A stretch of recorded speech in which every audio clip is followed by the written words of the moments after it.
Hello YouTubers and welcome back to Go Figure Customs YouTube channel. I started doing a video tutorial on painting kind of start to finish, and I started on in a different shirt and with a different figure, and ran into some problems with my airbrush, specifically the inner nozzle.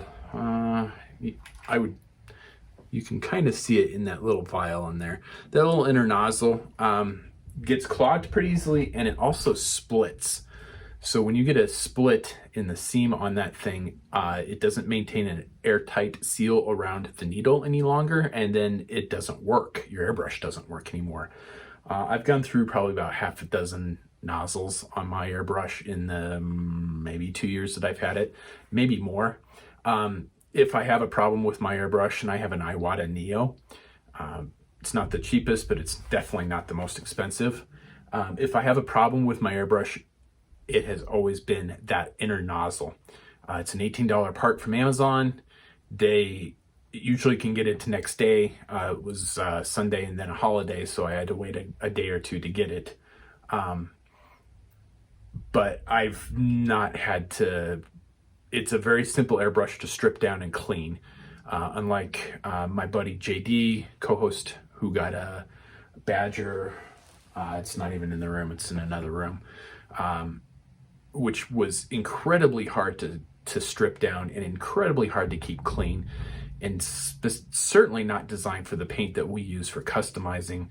And it soured him on airbrushing, unfortunately. And I don't blame him. You know what? If I'd gotten that airbrush as my first airbrush and had it clog as much as he did, I would have not kept up. I would not have kept with it either. The Iwata Neo, is, for my money, has been, for what I do, has been fantastic. I can't say enough good things about it. The inner nozzles need to be replaced once or twice, or a bunch of times, and I've replaced the needle a couple of times too. Because if the needles start to dull, then it doesn't work well either.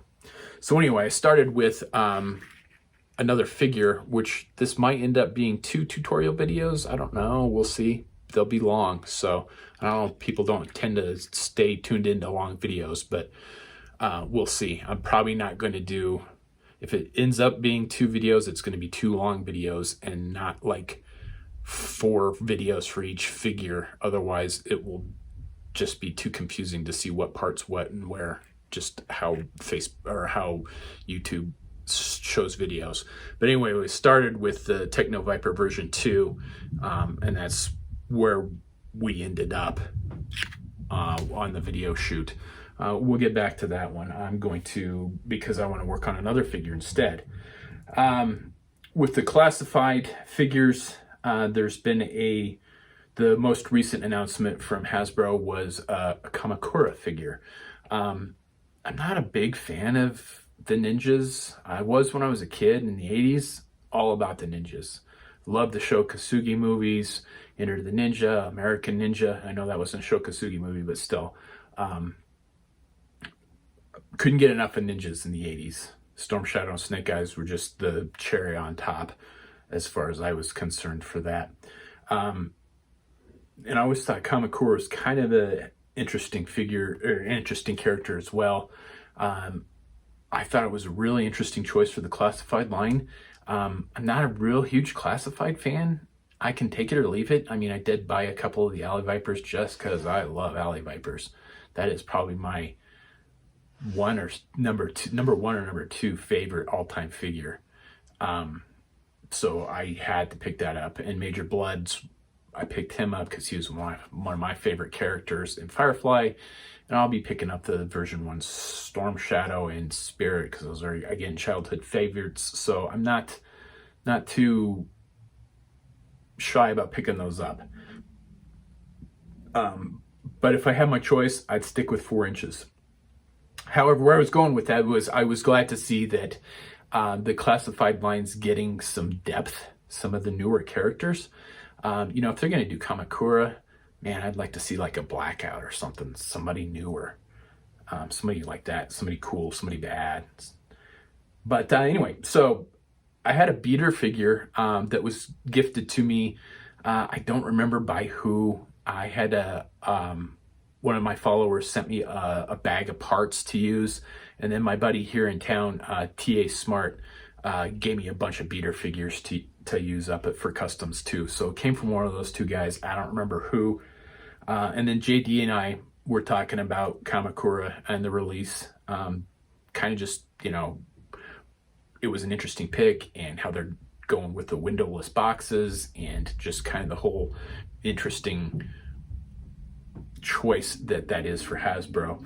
And I had a beater Kamakura figure, so I was bored and I built the Kamakura figure using the vest off. I think that's the, not Retaliation, not Renegades, Resolute. I think that's Resolute Duke vest. It's off one of those, Resolute or Retaliation. Not Retaliation, no.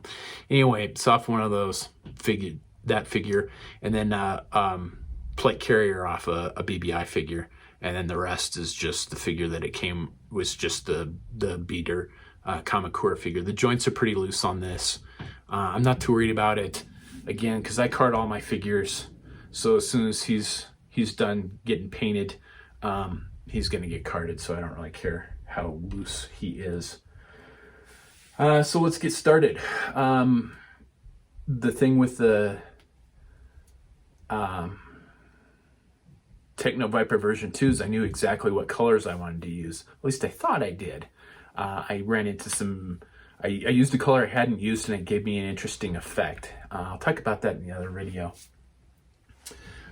But I don't know what color green I want to use for Kamakura, because he's kind of a dark olive, or even the dark mint color, depending on what art you look at. So I am looking at my paints here and deciding what I want to use. Do I want to use a lighter color, then I can do washes, or do I want to use a darker color?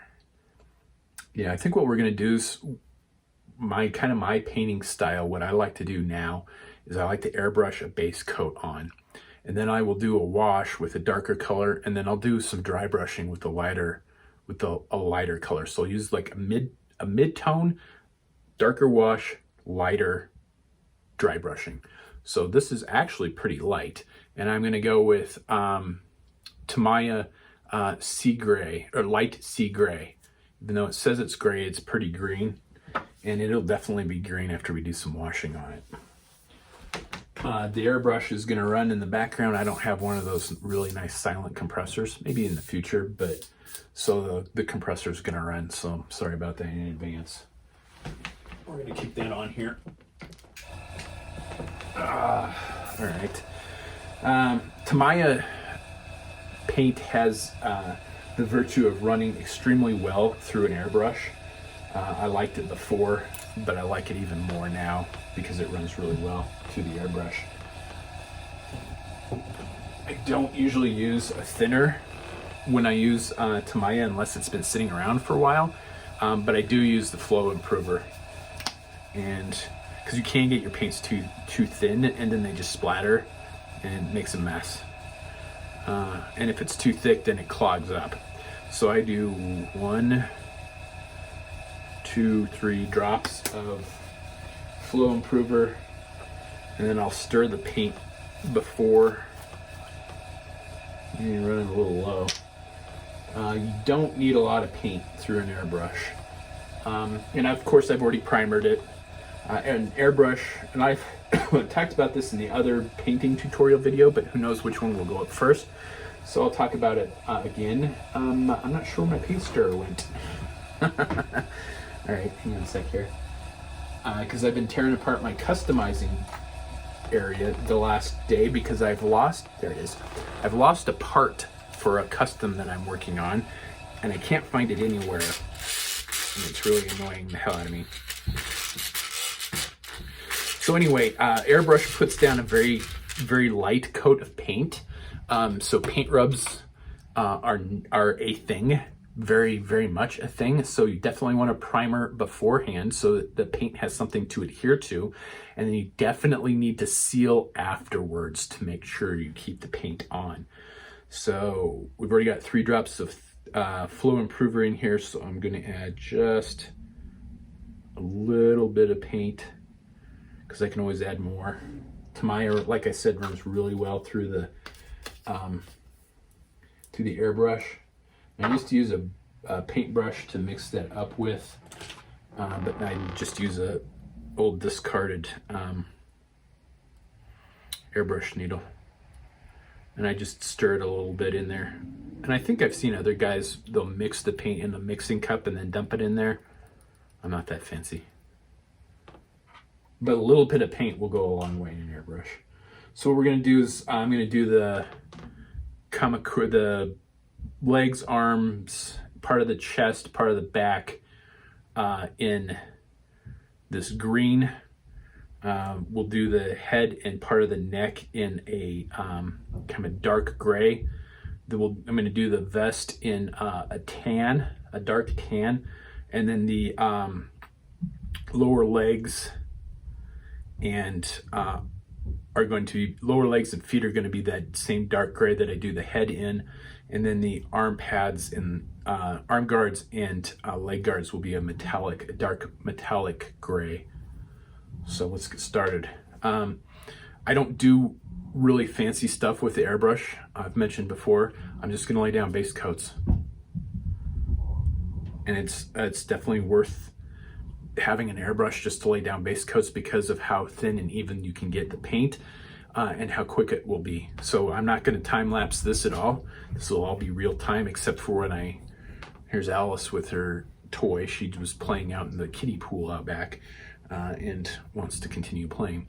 I'm not going to time lapse this at all. I might time lapse the hand painting, but I'm not going to, and I will edit out the time it takes me to clean the airbrush, but you're going to see how quickly this will progress.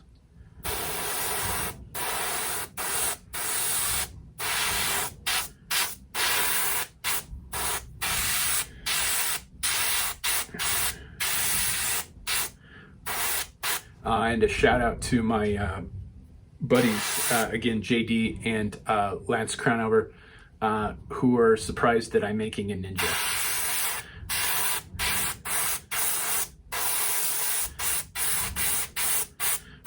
Both of them seemed really surprised that I'm making a Ninja because, like I said, it's not a usual figure for me.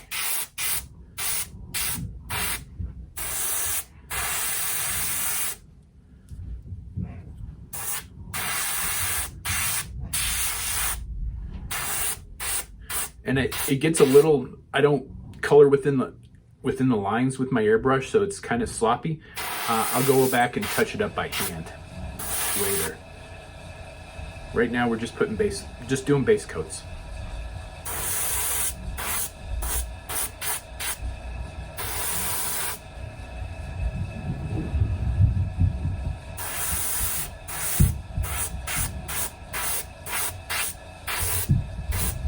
And that sound of elephants upstairs is, again, Alice playing.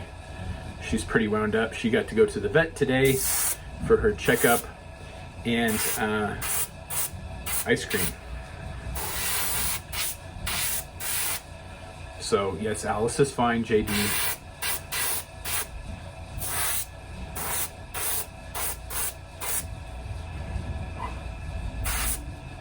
I'm just making sure I got all the little crevices, because that's it. So there's the green laid down. So I mean, that was like, what, 2 minutes worth of painting maybe? All right, I'm gonna pause it here. The next tip and trick is clean your airbrush the second you are done with it, otherwise it's going to clog up. So give me a second, I'm gonna go clean this and we'll be right back. Okay, the airbrush is clean. First layer of paint is on and is drying. I'm actually gonna take the head off. I usually paint the head separately. I've got a real nice set of tweezers for the head, which are holding the head I'm using to the unmasked head that's going to go on my Flaming Moth Alley Viper. The figure's done. I just need to finish this head and a couple pieces of his gear. But I'm not in any hurry to get that figure done, just because I have more figures in the set to do. And I actually do have the next figure built and ready to paint, and that will be mainframe in mountain gear. So that'll be the next figure in the Flaming Moth series, because I'm making some of my own original contributions to that set and not just the ones that came out with it. So the Alley Viper will be next, and then mainframe, and then I think that's all I have that it's built. I'm still deciding what parts I want to use for Alpine, and Skymate will be the one after that, and I'm still keeping the 15th figure a secret for the moment. All right, so I run some water through. I take the needle out, the cup off, and the outer nozzle off, and then flush it with water. Put the outer nozzle back on, needle back in, screw it all back together, and then run some water through it. And then I run some cleaner through it about every third time, just to keep that inner nozzle clean. And like I said, Tamiya doesn't tend to clog up the airbrush like some other paints will. So let's do the vest next. And for the vest, I'm gonna go with Khaki, also by Tamiya. And I primed the sheath for the sword. We're gonna do that in the same color that I'm gonna do the vest. And you're gonna see that the paints are gonna overlap here, because I'm not a surgeon with this thing by any stretch of the imagination. So we will have to go back and touch it up by hand, and that's okay, because it would probably take me at least a day to paint this to do the base coats by hand. Boy, I'm running out of this paint too. And this one's been sitting around a while. I think it's probably thin enough. We'll see, because I'm not going to do a lot. So just a few drops. That's probably enough.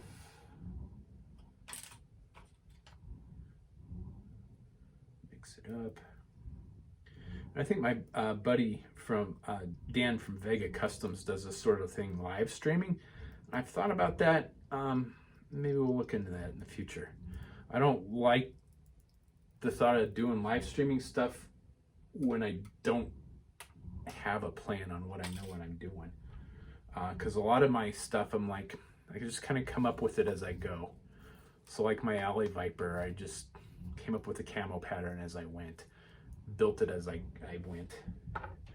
But like the Kamakura, I knew what colors more or less that I wanted to use. Same with the Techno Viper version 2. I knew what I wanted. All right.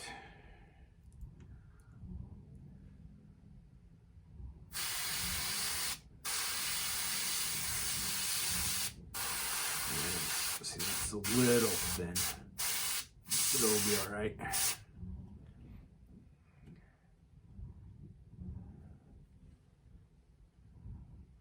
Boy, and those arms are loose.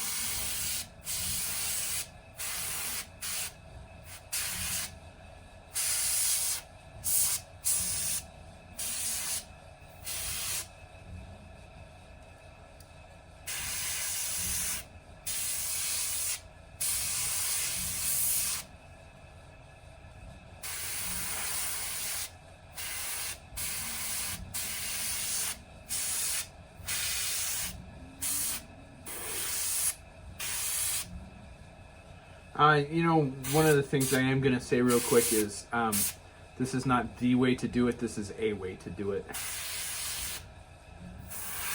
This is how I do it.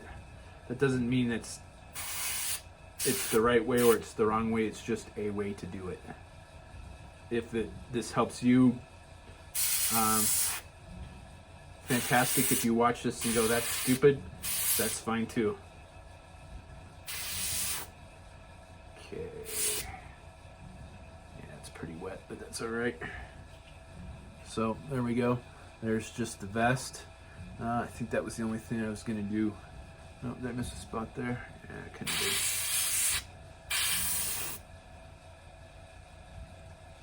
Yeah, that'll work. So there's the vest. Again, it's kind of a mid-tone, so I can go darker with a wash and then lighter with a dry brushing. And still have quite a bit of paint left in there, which is good because before I forget, we need to do the sheath for the sword. And I really should be spraying into my spray hood behind me, but I'm not because I wanted to do this on video. So this is why I cleared out all of my like collectible figures from this room. The only thing that's in here are my customs, and they're all on cards. And dry. Perfect. So that was just enough paint. Alright, so that's the second base coat. We'll do the dark gray on the legs and the hands and the neck and the face here in just a second. Let me go clean my airbrush. Alright, airbrush is clean. Second base coat is on the vest. You can see we got some overlap under the arms. It's kind of hard to tell in this light, but on the back, right above his butt, right around the belt. I'll probably paint the belt by hand, honestly. I normally would hit that with the airbrush, but I can probably paint it quicker by hand and have less touch-ups to do. But he's definitely got some brown paint on under the arms and on the top of the arms, where that was really close to the vest, and along the back. And what we'll do is we'll just take the base coat, and I'll talk about a wet palette, which I've talked about in other videos, and my buddy Jim Godfrey mentioned in the General Geekery podcast he was on. And we'll go back and we'll touch up the overlap, which only takes a couple of minutes. And then let's see here. Next color. What do we want to do? We want to do the gray. Which brings me to an interesting topic, because it really is kind of, should be black. But if you go with black, you don't have anywhere to go with, you can't go darker. So you can't wash black. Can't use a black wash or a contrast paint to shadow the black. There it is, it's in the wrong spot. So what I like, no, that ain't what I'm looking for. It's the right bottle, but it's not the right paint. Here it is. What I like is the Vallejo dark gray, 70.994 instead of black. Or another awesome choice is again Tamiya Sea Blue, and that's XF17. That way it's light enough that it will take, you can notice a dark wash on top of it, and then you can dry brush on top of that with a lighter color. But once you go black, I'm not gonna go there. If you start out with black, you can't go darker. So you can't wash, you can't put in shadows if you use black. So my suggestion, and I've mentioned this in other painting videos as well, I say that a lot, but is that if you're gonna paint black, don't use a lighter color and then you can wash it. So we're gonna go with the Vallejo dark gray. 3 drops of this one, and it's not going in there. 1, 2, 3. And I'm running out of this stuff. And it's really hard for my hobby store to get the Vallejo paint in for some reason. Probably gonna have to order some of this off the internet, because I go through a lot of this. I don't need a whole lot. That's probably way too much. But I hate wasting paint, but so it goes. Mix it up a little bit here. Even after I mix it with the needle, I'll still give it a 1 or 2 second spray because it doesn't mix all the way down. So your first spray is usually a little bit of the flow improver, which will make a mess on your figure because it's just wet water basically. So I'll spray it till it sprays paint. All right, so we want to do lower legs. His feet.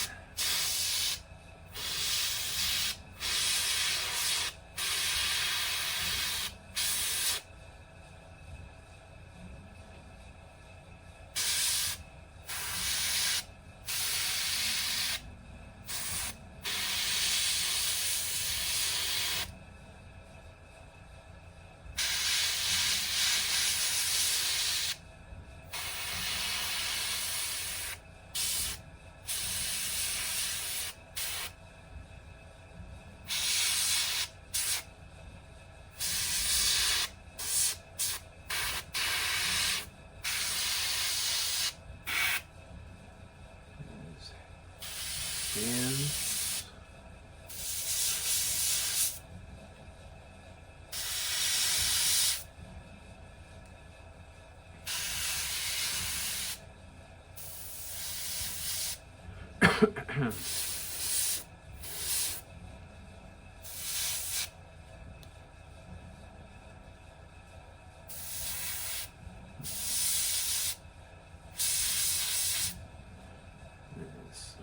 Maybe we'll hit the bell after all.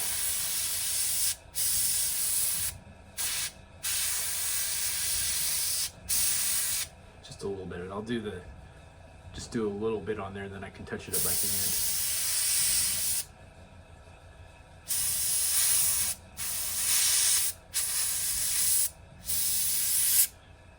Yeah, got a little overlap there. That's fine. You really would be surprised how much time you will save with an airbrush, even if you're just doing what I'm doing here.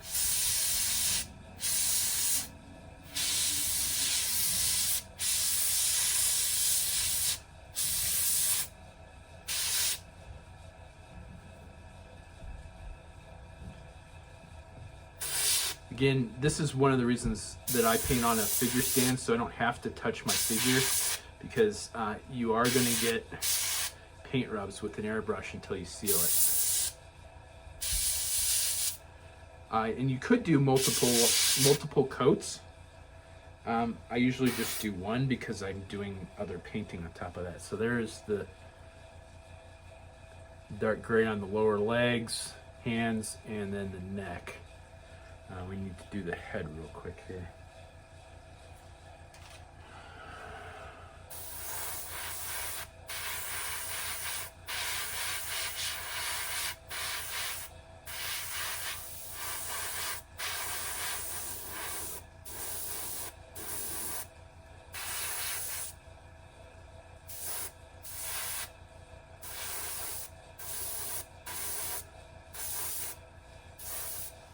There you go.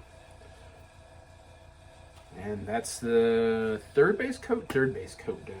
So let me go clean my airbrush again real quick. All right, so that's the third base coat down. And then you can see it's kind of hard to tell. You might be able to see we did get some overlap from the belt behind on the leg, but that's a dark gray. And once we start mixing in wash on that, it's just going to look like shadows from the belt. That's not necessarily a bad thing either. So next, what are we going to do? We're going to do the metal on the shins and the arm plates. There is like wraparound bands on the back. I'm going to hand paint those. I am not that good with an airbrush, or at least this airbrush, to hit those. And I did spend a little extra time cleaning my airbrush after that Vallejo dark gray. That is a problem paint for me that tends to stick around in the airbrush long after I've been done with it, and it's really hard to clean out for some reason. And I'm pretty sure that's what's clogged at least 2 nozzles of mine. So spend a little extra time cleaning that, and I left a little, looks like there's a booger in there, man. What the fuck is that? Yeah, I'm gonna go clean that out again because there's something floating in there. It looks like snot. So this was the 3rd time, so I did run some cleaner through. I ran about half a cup of the cleaner through, and then let it set with the cleaner, and it definitely kicked some paint loose. So I'm gonna go wash it out again. So hang on a sec here. All right, so that's why we clean it, because the cleaner had loosened up some paint, and I was able to wash that out. If you don't get that stuff out, you'll get these little micro flakes, and that's what clogs up your airbrush. Another tip and trick when you're cleaning your airbrush over your sink, there's a little, on mine, I've got a little nut that holds my needle in place. Don't drop that down the sink. You're gonna regret that. You'll get to spend half an hour with a pipe wrench taking your sink apart, getting that nut out of the trap. Done that once. Wasn't fun. Alice is joining us here. So we're gonna run that water through. Hello, Alice. You being a good girl. Yeah. Hi. All right. So now for the metallic part, I am going to use, and I'm running out of it, scale 75 black metal. And I probably have this shade in another brand, but I really like this color. And this is a thicker paint too, so it might need a little bit of thinner. Although I'm not going to use very much, so 2, 3. If you're not using a lot, oftentimes, because I haven't used any thinner yet, you'll notice, because I'm not putting a whole lot of paint in there to begin with, and the colors that I'm usually using usually run really well through an airbrush to begin with, like Tamiya. They're usually about the right consistency. But when you use a lot less paint, a lot of times the flow improver is thinner enough to run it through. So poke a hole in this, and it feels like it's almost empty. Ooh, there's still some in there.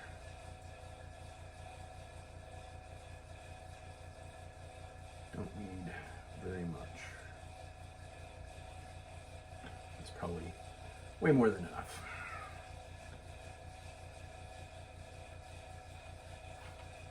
And we're going to mix it in there. Oh yeah.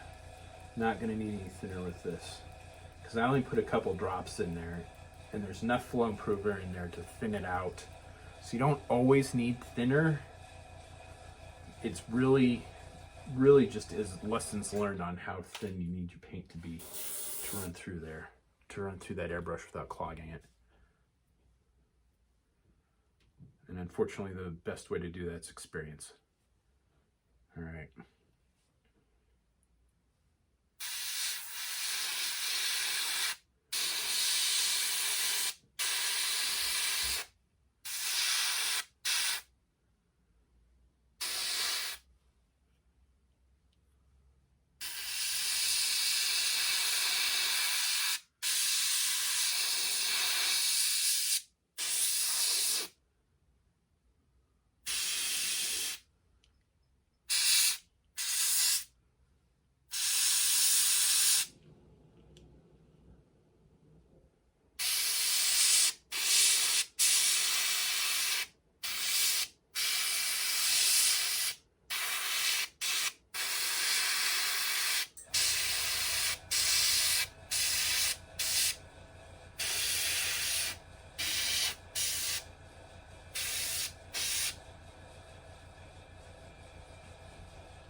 All right, there we go. So there are the base coats done. Yeah, it needs to be touched up. It's a little rough around the edges. But take a look at the time on the video right now. Take out 5-10 minutes of me yakking. Add about 10 minutes in there for cleaning the airbrush. Not each time, in toto. And that's how long it took us to do the entire base coat for one entire figure. I don't have that number in front of me. I won't know that till I edit the video, but look at the video right now, see what time it is, and that's how long it took us to paint to lay down base coats for an entire figure. And that's why I use an airbrush. The paint is so much smoother, such a nice coat. Yeah, it's a little thin, but again, we work around that with primers and sealants, but this would have taken me all day to do this, and I could not have gotten it to look this nice. All right, let me go clean this out. We'll be right back and start doing touch-ups. All right, so those are the base coats on the figure. I just cleaned out the airbrush. I'm letting it, I left a little bit of cleaner in the cup, like I did in between the third and fourth base coat, to see if it kicks some more stuff loose, and I'll just spray it out next time I pause the video. But since that's it for the airbrush for the moment, I will do some airbrushing on the face, but not right now. That's it. I can turn the compressor off, so I don't have to listen to that anymore. All right, so what we're gonna do now is we're going to, like I like to say, I don't color inside the lines with an airbrush. I just lay down pretty rough, sloppy base coats. I try and get as good as I can, but sometimes that's not very good at all. Mostly it's a time-saving event, and thinner, lighter coats look nicer. I mentioned this in one video. You want to see the color of your paint. You don't want to see the paint strokes. You want to see the color. You don't want to see the paint. That's a good kind of rule of thumb. So what we're going to do now is we're going to make a wet palette. There's a video on this on the channel, of course, from our good friend Jim Godfrey. We're taking a little bit of parchment paper and a wet sponge and some real powerful reading glasses. So normally I have 2 pairs of glasses on my head when I'm doing this, and I get some comments on that from the wife. She's like, you realize you have 2 pairs of glasses on your head, don't you? Yes, I know. So in case you haven't seen another video, this is a lid from a Tupperware container, a common household sponge, and some parchment paper. And this is what's called a wet palette. They make nicer, more expensive ones, but I'll tell you what, this works really nice. And like I said a couple minutes ago, I don't color within the lines with the airbrush, so now it's time to go back and touch up those lines. So I'm going to go back. First color we used was the light sea gray, or it's actually kind of green. So I'm going to take some green, I'm going to put it on my wet palette, and I'm going to paint from there. Let's see, what brush do I want to use? This one probably.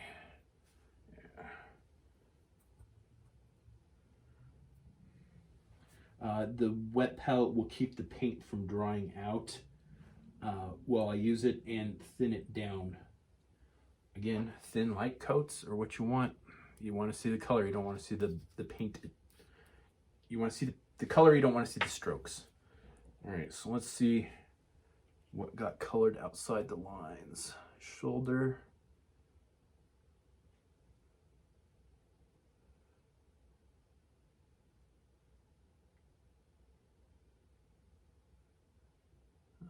And this is kind of hard to see. I wish if I had a GoPro, I'd put it like on my head, but you're not missing a whole lot here. I'm just going around where the airbrush overlapped. So I mean, it's not like there's a lot to see here. I'm not doing any earth-shattering techniques here.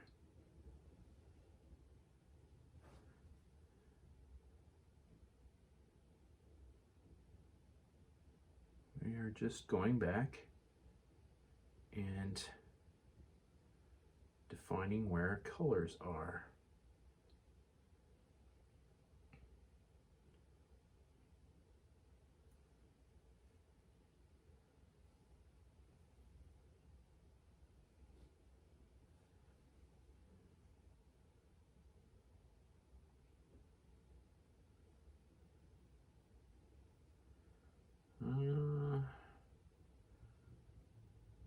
So yeah, just kind of coloring within lines now.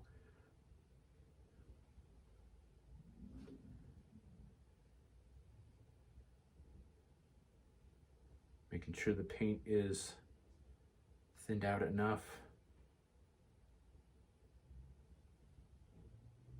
so it doesn't cake or look like melted crayon, but it's thick enough to cover up what we're touching up.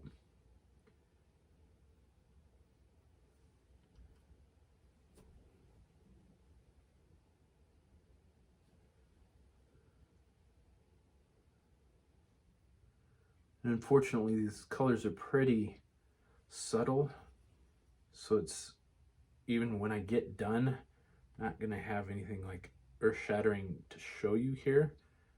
It's just going to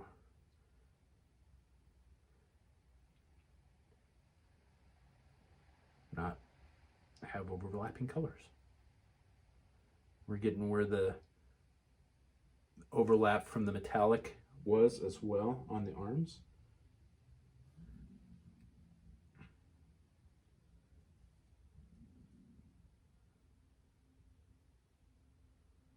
But gosh, I gotta tell you, man, airbrush is the way to go.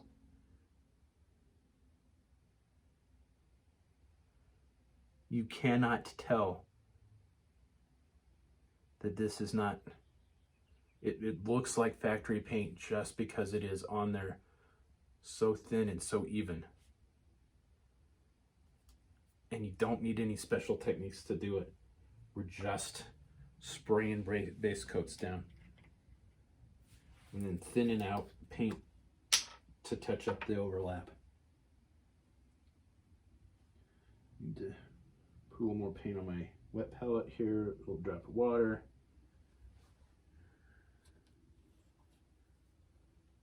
He's a little hard to work with because he's so loose in the joints. But that's all right, I'll fix that. I won't fix it, but that's another reason that I take the head off to work, so I have somewhere to hold it. With that head off, I'm not getting paint rubs off of the head. So when you're doing your touch-ups, if you can see your paint, your brush strokes, just add a little bit of water, thin it out, and then kind of just brush the paint strokes away until you can't see the strokes any longer. You may thin out your paint enough to where it's not covering how you want it to. That's fine. Let it dry and then go back and touch it up. What makes a custom look really, really well is when you can't see how thick the paint is. Because if you look at decent action figures from like Hasbro, you don't see paint strokes. You just see the color. And that's why they look nice, is because you don't see smearing paint. That's definitely, I won't say a mistake, but a learning point for new customizers. You always tell who's kind of been at it a while and who's fairly new, because the paint is so thick. And that's, I know JD's biggest suggestion is thin your paints. So we'll get underneath his arms there.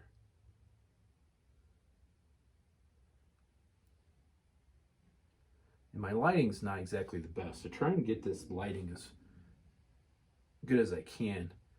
You know, if you really, really want to make sure your figures come out the best you can, and I don't do this myself, but what I would suggest is when you get done with this, take a picture of it and then zoom in on the picture. Because boy, nothing will find paint mistakes faster than taking a picture of it. I hate editing my photos right before I post them on Facebook to see that, oh man, there's a huge paint error right friggin' there that I didn't see. And by the time I take pictures of my figures, I am so done with that figure. It's like, fuck it, don't want to go back. Okay, I think that's all the green. And see right where the pistol is on his plate carrier will rub on that arm. So I need to make sure that stays out far enough so I don't get a paint rub on there until I get it sealed. That's another tip and trick that's in another video on here on how to get your body armor more flush with your figure. You want to Dremel the inside of that so it flushes in closer to the figure.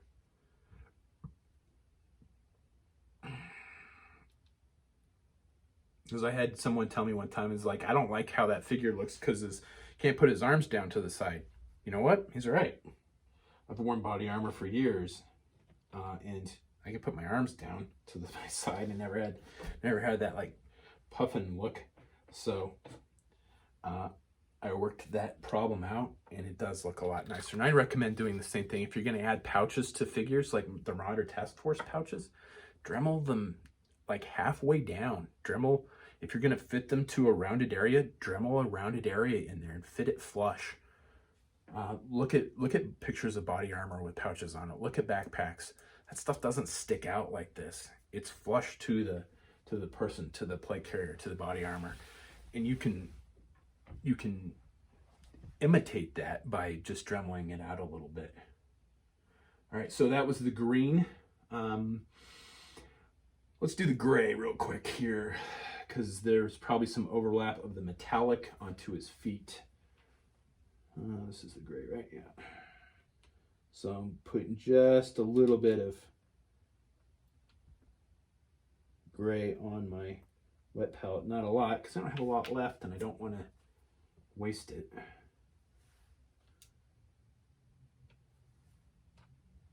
All right. So his neck looks pretty good. Just a stroke here, just a stroke there. A little bit on his hands, and his thumb, that's there. His gloves, oh, his belt definitely needs it.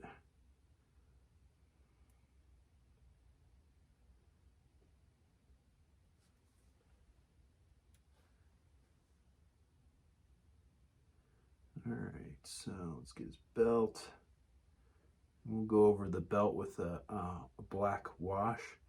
I might actually try something new tonight with that, using a contrast paint instead of everybody's favorite Nolan oil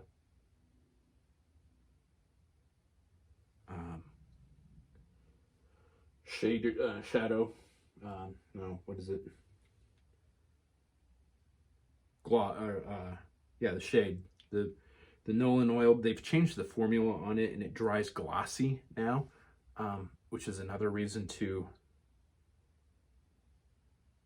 seal, because everything else on your figure is going to be matte. And then you're going to have shade where you put shadows in with the wash, and it's going to be glossy. And shadows aren't glossy. So it's going to look really weird. And I hate it when Citadel, when any paint changes their formula when I've been using it for years. I've started using army paints washes, and I like those. Those still dry a little glossy, but that's why I seal my stuff. I won't mind the gloss too much when I do the metal, because that should be a little shiny. But like the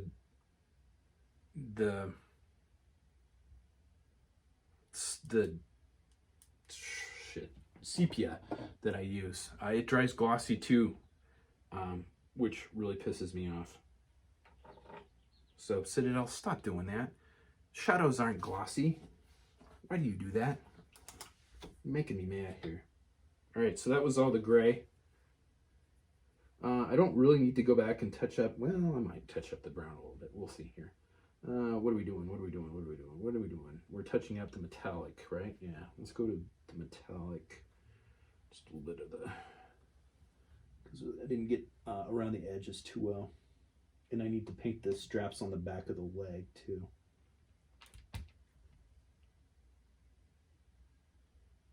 Ooh, there's a clog in the nozzle of this, and if I squeeze it, it's going to explode. I'm going to waste a lot of paint, so let's poke a hole in that.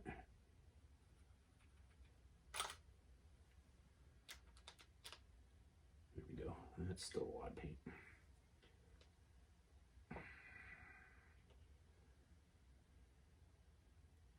Okay. All right, so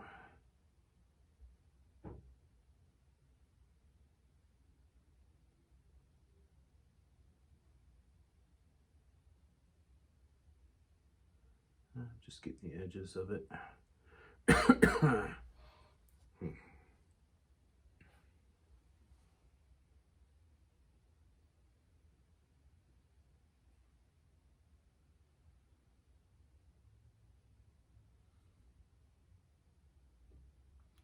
Now I'm painting the straps around the back with this metallic.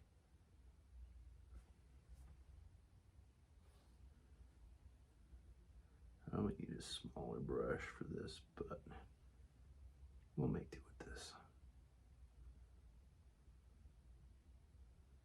I'll tell you, magnifying glasses or jeweler's loupes are really, really handy. I had some jeweler's loupes that JD sent me, and used those for a long time, and then my wife stole them.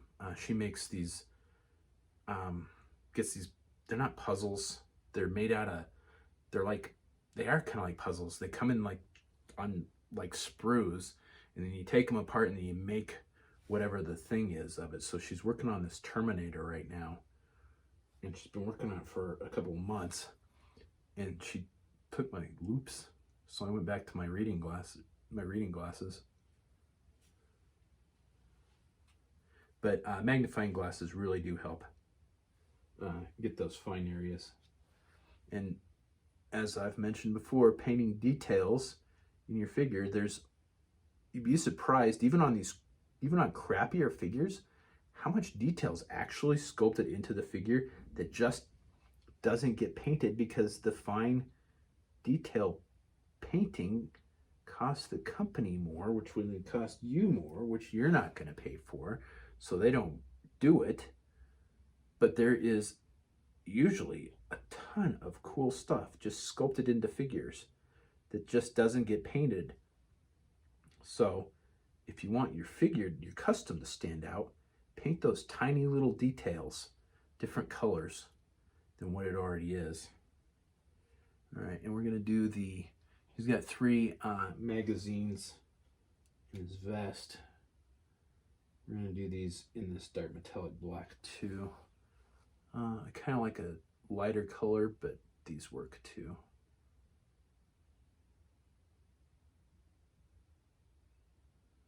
It just needs to stand out. This, yeah, I kind of like the lighter silver for the magazines, but it's all right. Because this works too. All right.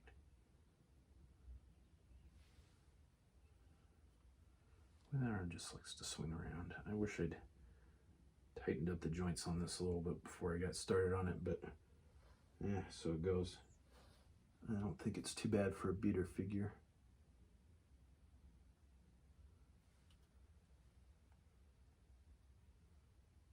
All right. Let's see how that tan looks on the...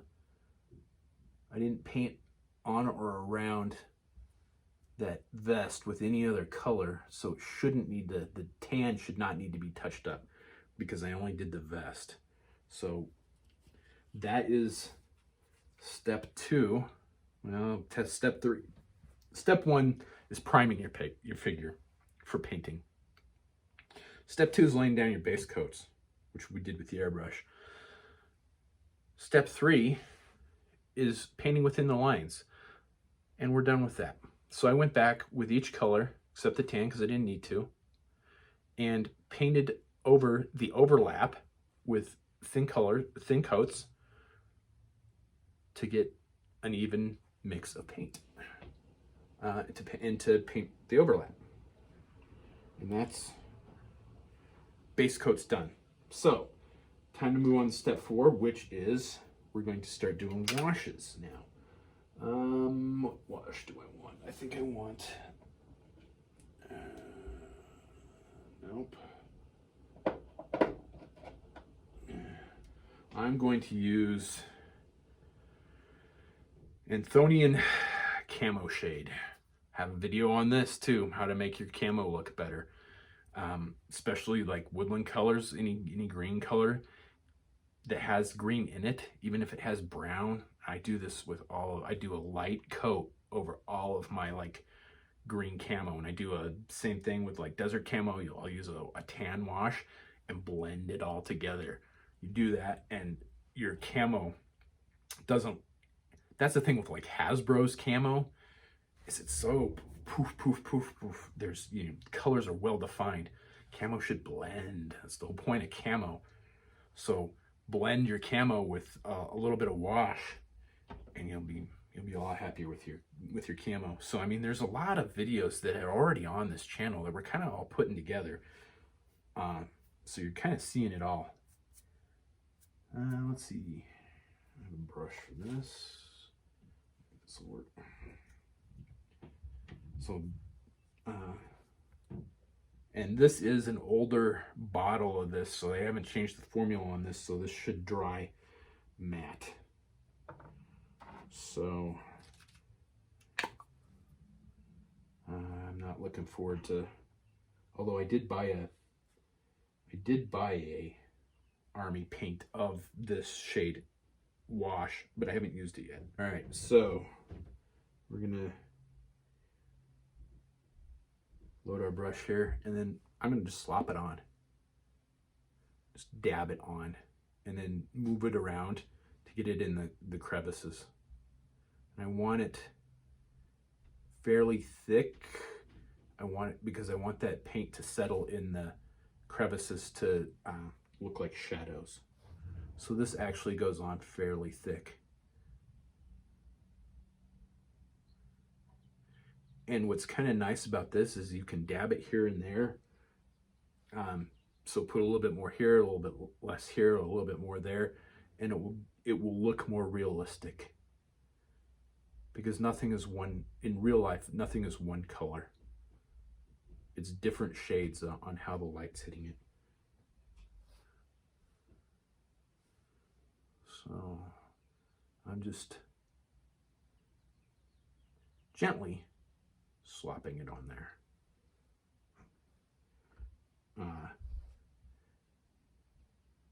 I am painting within the lines though. So, I mean, I'm not just like plop, plop, plop, but I am doing it fairly thick and kind of fast too. The thing with washes is watch where it runs. Because if you're doing like the back of the figure and it runs around the front, if you don't blend that in, you're going to have a streak. So usually I only do one side of a figure at a time, but what I'm doing on this one is I'm watching both sides of the figure at the same time because I want it to dry evenly. Because it's a pain in the ass once you get a wash and it's pooled somewhere. And if you try and disturb that pool, it'll make a mess. It won't work right. So I'm going to try and hold him very gently because he's very loose at the waist. And I don't want his belt going in the wash.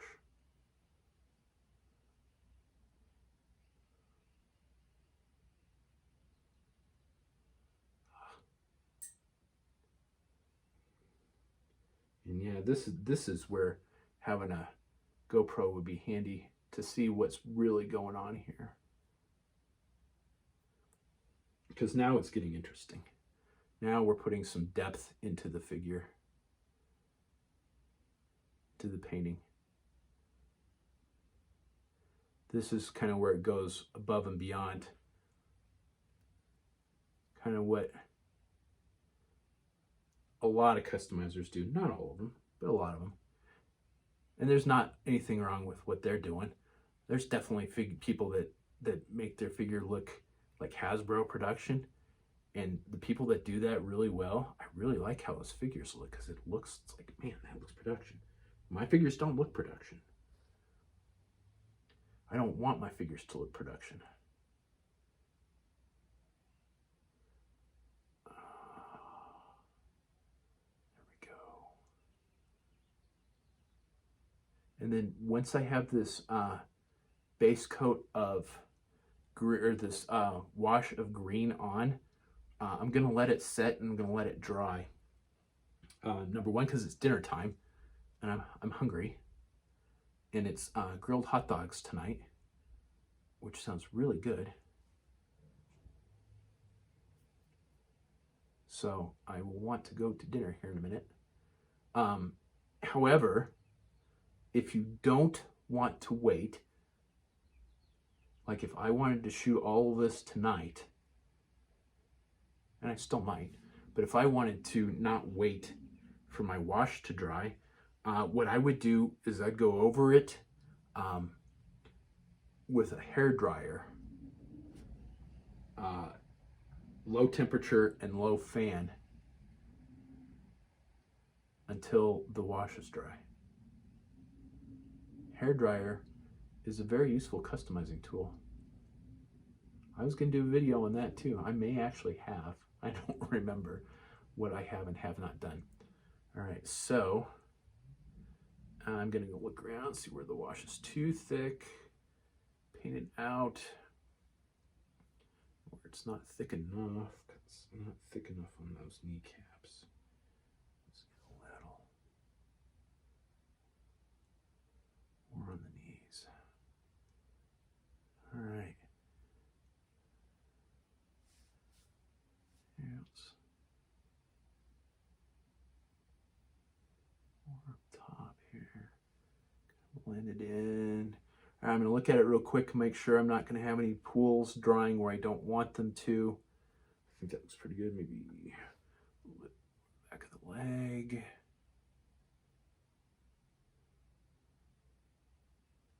More there. All right, so that's our first wash. All right, so now what I'm going to do is I'm going to let that set.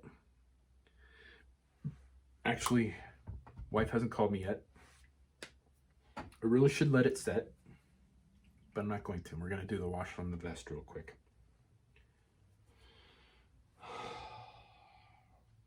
And I don't really want to use the Citadel Sepia, so we are going to use mid-brown Army paint. And I'm going to put this on my wet palette because it comes in a dropper instead of a bottle.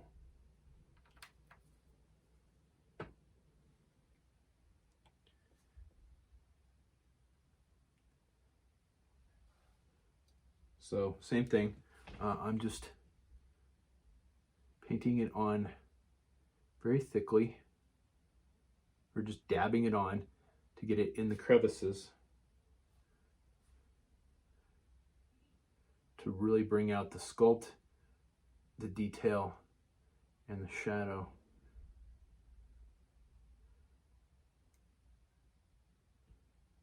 That's sculpted into the figure here. Oh, I forgot he had pistol magazines. And those will be metallic color as well. So I will have to go back and touch those up in metallic color.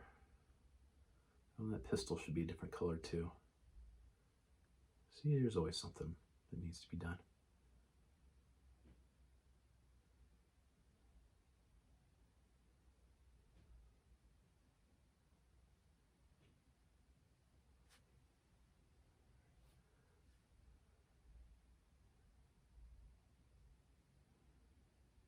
So just liberally applying this.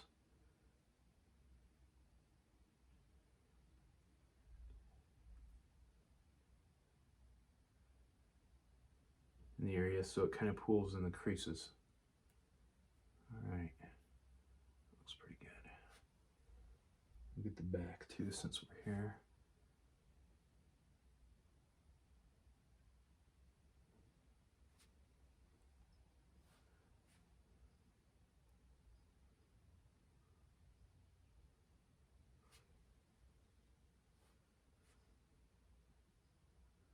Yeah, the GoPro would be nice to really get in here while I'm doing this. Because now, yeah, like I said, this is where it's a game changer, is washes. Washes and dry brushing. Dry brushing was one of the first, like, I won't say advanced techniques, but other than just slapping paint on it in one layer and calling it a day, it was definitely one of the first painting techniques that I learned that made my custom start looking better.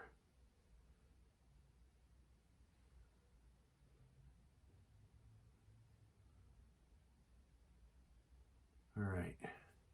Ooh, I bet I need some on the bottom. Oh, on the bottom. Man, see loose.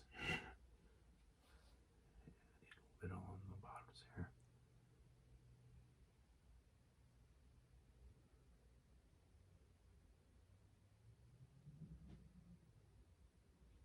All right. So there is the washes on the vest and the figure itself. Next, we'll do the washes on the metal and the gray. We're going to use the same one. For that, we'll use the Nolan oil. Even though it dries glossy, it'll still work for what we want, because that's why we're going to seal it, is to kind of flatten that gloss out. So let's pause it there for a minute. Okay, done with dinner. Grilled hot dogs and baked beans. Yum. And my washes are dry. I got the effect that I wanted with the green. It's kind of hard to see in the video probably, but don't worry. Be sure and check out my Facebook page for better pictures. And you can see that the wash I did use the Army Paints wash, and it dried glossy too. So, goddamn it.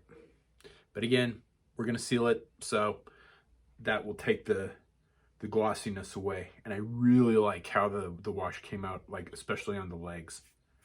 I am gonna do a little bit of dry brushing with a lighter green, but not a lot, because I like how it looks. The next step is the wash, the black wash for the neck, shin and arm pads, hands and feet. So we're gonna use the same brush for that. Clean it out a little bit, and make sure we use the right wash, right color.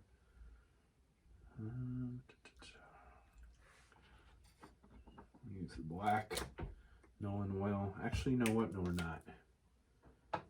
We're gonna try something else. We're gonna try contrast paints. It's kind of a thicker wash. It needs to be thinned out a little bit if you're going to use it for a wash, but it'll dry flat. So, you know what? We're going to do both because I want the glossiness on the... no, we're not. We're going to experiment. I don't know what's going to happen here. So I'm going to take a little bit of this wash. I'm going to stick it on my palette, my wet palette. Thin it down with water just a little bit. See how it looks.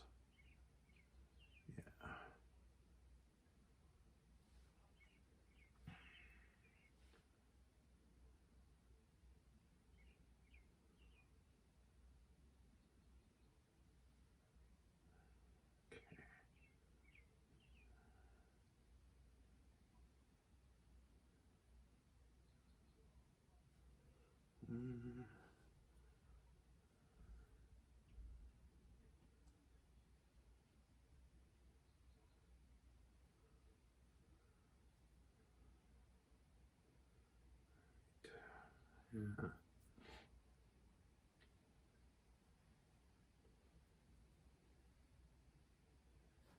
And then wash on the other side. Here. Again, just trying to get it in the crevices to simulate shadows. The feet. It's pooling there. I don't want it to, yeah, see now it left a big mark there.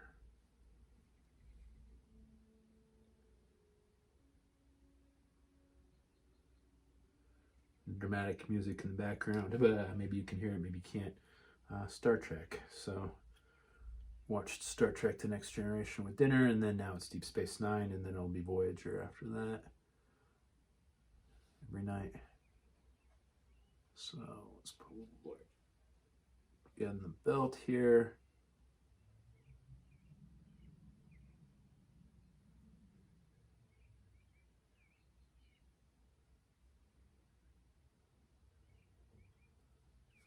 And in the neck. Crevices, a lot of nice sculpted crevices in the neck.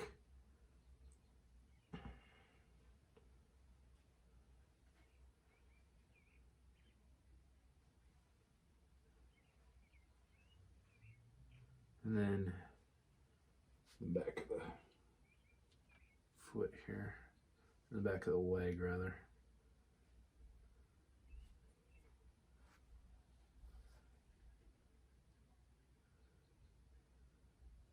Not sure that it's any better than the Nolan oil wash, but it'll get me the same effect essentially.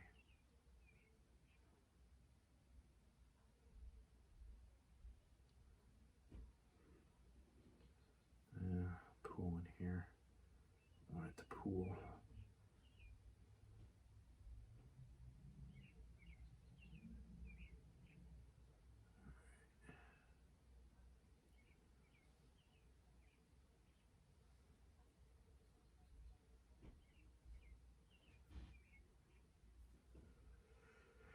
All right, so while that's drying, so that's the black. So while that's drying, let's go back and do a wash on the sheath real quick. Sword sheath, which we got sitting right here. We used mid brown for that. I'm gonna put a couple drops on my wet palette.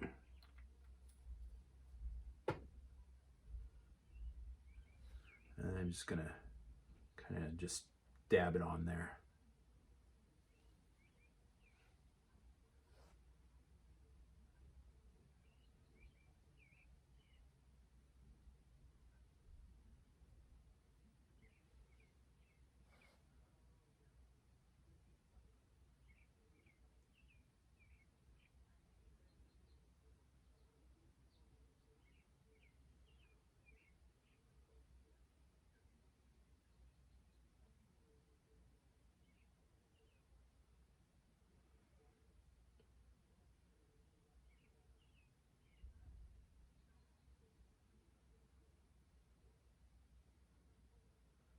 There we go.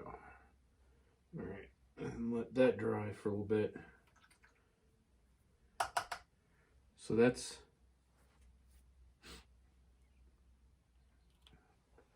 the washes. Almost.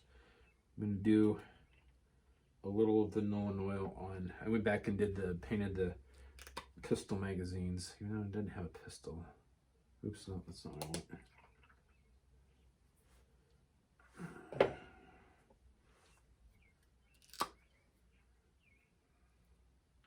I went back and painted the pistol magazines with that dark metallic silver.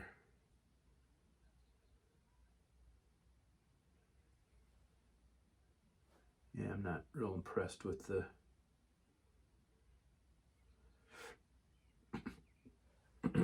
contrast paint. It didn't really do what I wanted it to do.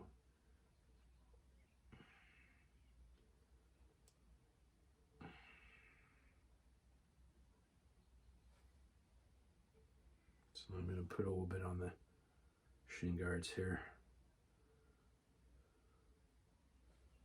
And the wrist guards, actually.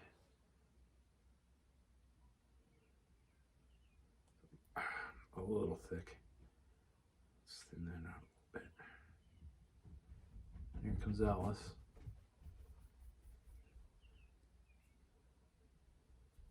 My customizing buddy. She just laid on the sheepskins back there.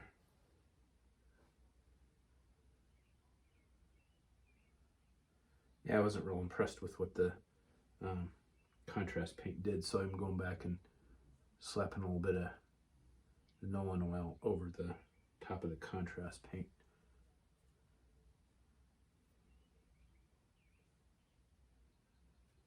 All right.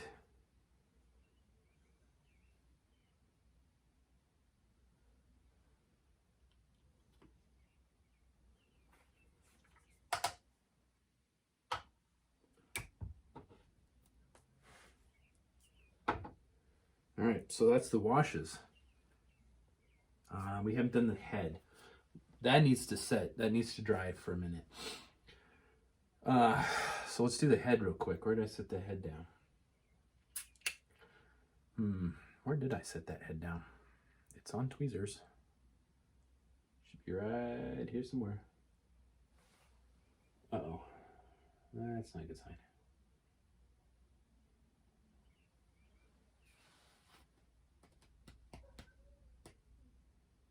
Huh. Boy, I hate that. Setting something down and it's like gone. It's gone like a fart in the wind. I didn't set it.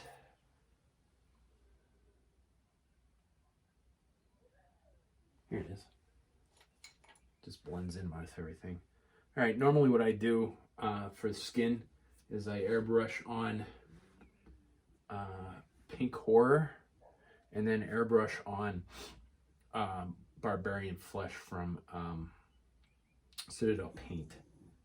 But my dog's decompressing back there. Oh no, she's probably growling at the dog that's barking outside. But I don't really want to airbrush just a tiny little bit because it's a pain in the ass. So what I'm going to do is load my brush with just a little bit of this pink. And we're going to paint the flesh and let it set a minute on top of the pink.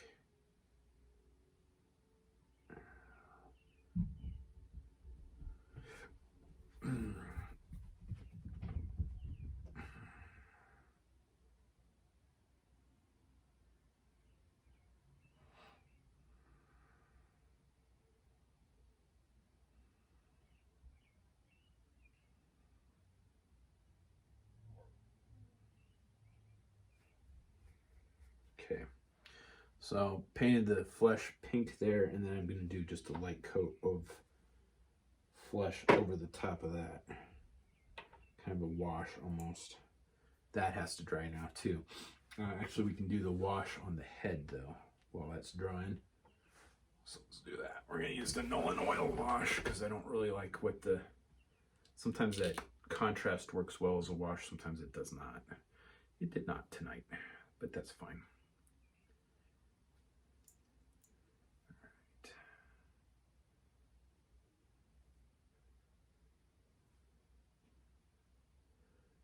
to go back and do some touch-ups on the coloring outside the lines after I get everything else done.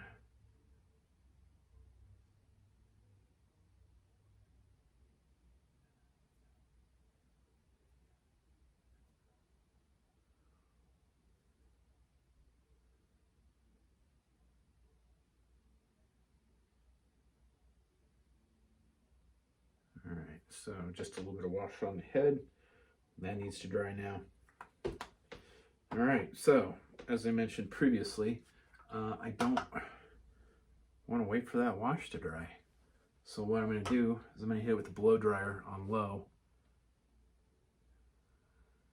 heat and low fan until it's dry. I'm not going to make you sit through that, so I'm going to pause it right here.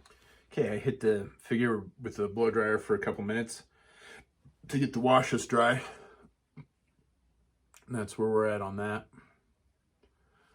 So now it's ready for step 5. I don't know, I lost track. So priming is 1, base coats is 2, coloring back in the lines is 3, washes are 4. So yeah, step 5 is dry brushing. And again, there's another video, standalone video on dry brushing. I used to have a technique that I used where I used the shittiest tester's brush, loaded my paintbrush up, let it dry a little bit, and then just like dry brushed with it until I learned a new technique on dry brushing that works even better. Because again, you want to see the color, you don't want to see the paint, and you can over dry brush. And that's another one of the things that you can see like in new customizers or customizers starting to branch out, is the dry brushing is way overdone. So this technique involves a Kleenex and a specific dry brushing brush, which I want to make sure is clean. I don't know what brand it is, but it's just a small dry brushing brush. And I have a smaller tipped one, which I'll probably use in a minute. Army Painters makes some really nice brushes. I really like their stuff. Normally in the past, I haven't really recommended brushes because I've never really found a brand that I liked, but Army Paint works really nice. All right, so again, for painting, base coats mid-tone, wash with a darker, dry brush with a lighter. So I'm going to go dry brushing with Nurgling Green from Citadel. So the best way to dry brush is load our brush up with paint and then wipe it off on the Kleenex. Wipe it until it's, and then, so do one spot and then move over until it's really light. If you don't kind of go over, brush most of the paint out, your dry brushing will be too thick. And then just light swipes.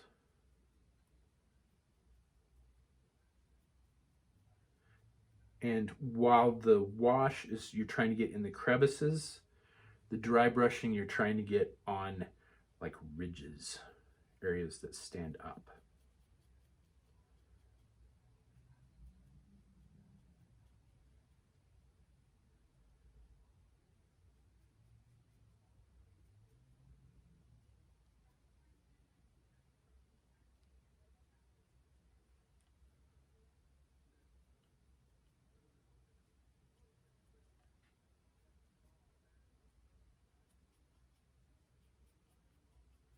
And I'm not doing a lot because I already like how it looks, but just a little bit of dry brushing here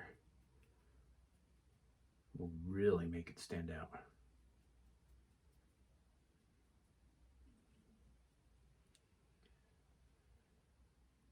So yeah, I didn't do a lot of dry brushing on the green. I mean, if just looking at the video, you're probably not going to see a whole lot of difference.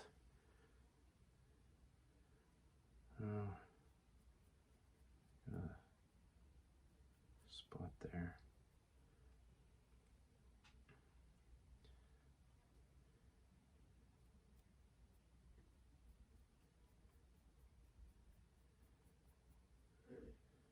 But there is subtle differences now where there wasn't before. So, all right, that's the green done, dry brushed. I'm gonna clean out my brush real well, blah, blah, blah, blah, blah. And one of the things I recommend with dry brushing with the nicer dry brush, get some paint thinner or some brush cleaner and clean out your dry brush. You really, one of the techniques I had a long time ago was having a really sloppy dry brush. I thought that helped, but it doesn't. You want a really nice dry brush. All right, so that was the green. So let's do the tan. Let's see, what color did we use? We used khaki, so let's get a little. What's that? I'm gonna go with Ushabti Bone from Citadel. We're gonna do just a little bit of dry brushing on the vest. So same thing, load the brush up, dab it on the Kleenex, move over, dab it on the Kleenex, move over, dab it on the Kleenex. Yeah, there's still green in that. All right, I'm gonna have to go clean this brush out. So we're gonna pause it right here and start over on the brown in just a second. All right, I got my brush clean. I use a brush cleaner that I got from probably like a high-end art store, rather than like something I got from Lowe's or Home Depot, just because it seems to work better and it's a lot gentler on my brushes. And I used to use it when I used to draw in color pencil, because you get a blending stick and you dab it in the paint thinner, and then you can kind of paint with color pencils. It's a really interesting technique. I don't do that anymore, but something I learned in high school art class. All right, so Ushabti Brown again, or yeah, Bone. So there was still green paint in my brush. That wouldn't have been a deal breaker, honestly, because it would have added a little different color shade to my dry brushing, which is not necessarily a bad thing, but it's not what I wanted. All right, so, and then we're just gonna dry brush.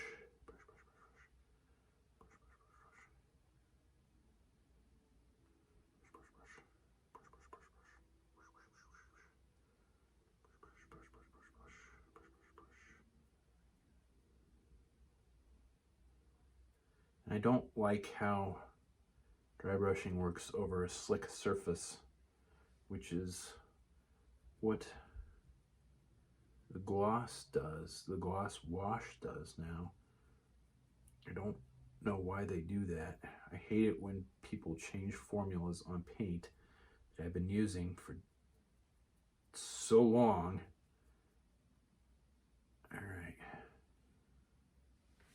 All right, so a little dry brushing on that. It knocked the wash down a little bit. Again, we're not worried about, I don't like what it looks like right now. I don't like how that looks, but we're not gonna have to worry about that. We're gonna be able to knock that down with the sealant.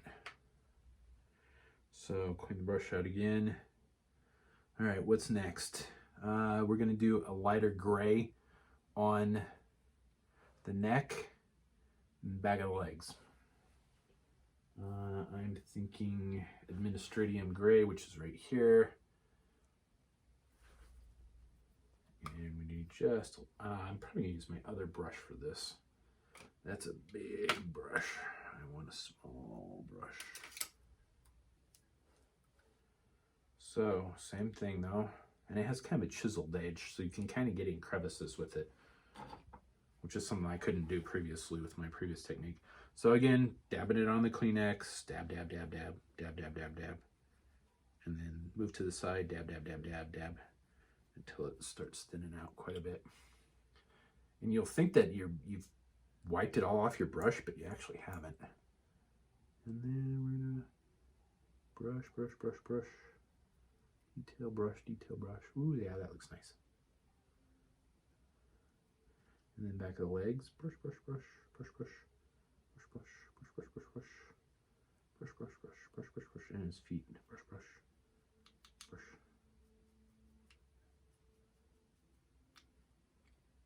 Oh, and his hands. Let's get his hands. Brush, brush, brush, brush, brush.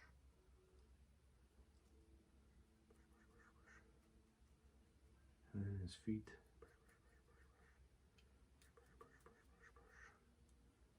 All right. Good enough. Oh, and let's get his belt. So I need another little bit of paint for that. Ooh, and that's where it's attaching to the wood, it's starting to wear out. Dab, dab, dab, dab, dab, dab, dab, dab, dab, dab, dab, dab, dab, dab, dab. And then I'm gonna brush. Ooh, it's a little bit much.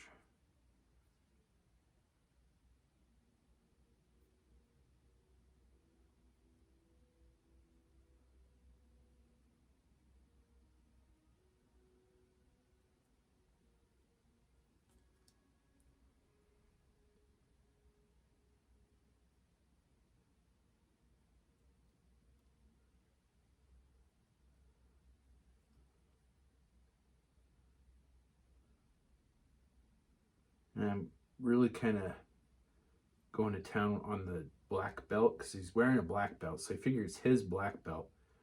And I've got a few friends that have been black belts, and when they get that black belt, man, they use that belt forever. They don't ever get a new one.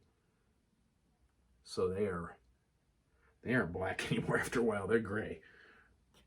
So I figured Kamakura's does the same thing and has the same black belt he's always had. So thinning it out, or the dry brush will make it look very worn, which is what I want. So we're gonna go back and look at his head now. So let's do the dry brushing on the head too, since we got that out. Load the brush, load the brush. Boy, running out of this one too. Thought I just bought a thing of this. Dab, dab, dab, dab, dab, dab, dab, dab, dab, dab. Ooh, a little thick. Dab, dab, dab, dab, dab, dab, dab, dab, dab. Okay. And then dry brush lightly. Oops. I'm not too worried about the skin tone because I'm going to go over that with the skin, because I'm going to go over it with skin tone here in a minute. But let's.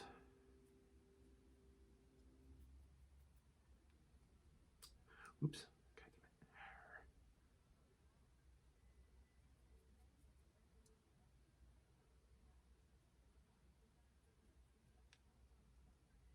All right. That looks pretty good. Dry brush in there. Can't really see it. Again, a lot of this stuff is really subtle as you do it. And you're like, man, is it really worth it? But once you get it done, oh man, yeah.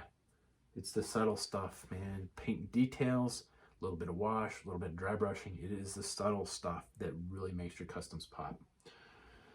All right, dry brushing's done. Let's do his face. What brush do I want to ruin tonight? Let's use the one we were using last night. So I'm going to take a little barbarian flesh. I'm going to put it on my... Oh, damn it, that's a lot of paint. Put it on my wet palette. I'm going to put a little bit of water in there to thin it out.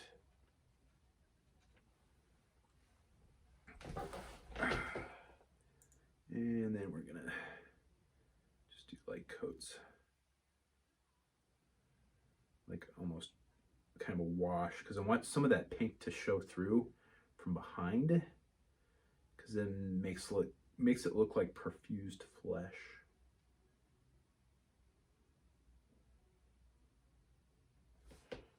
I'm gonna do some, and then I'm gonna kind of brush it out, the excess out, so that some of the pink kind of shows through.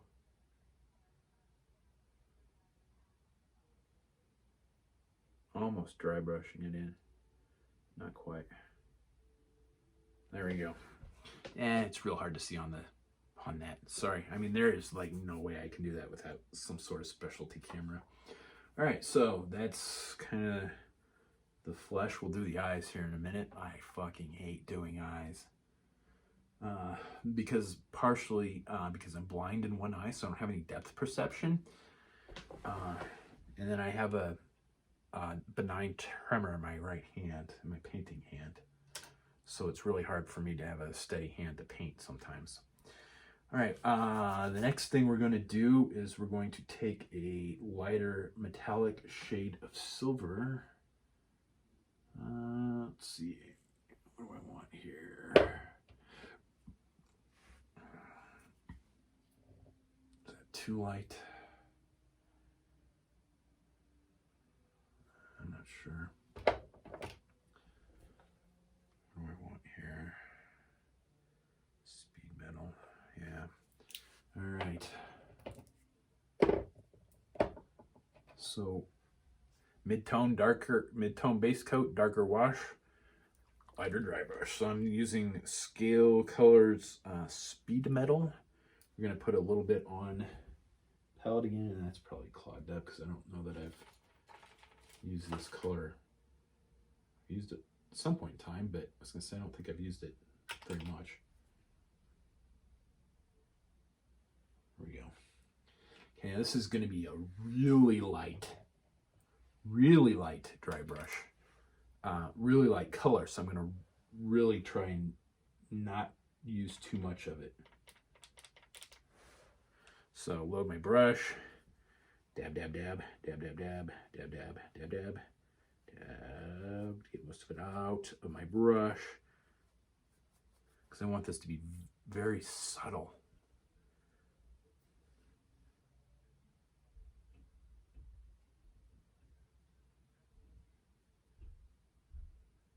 There we go. That's what I want.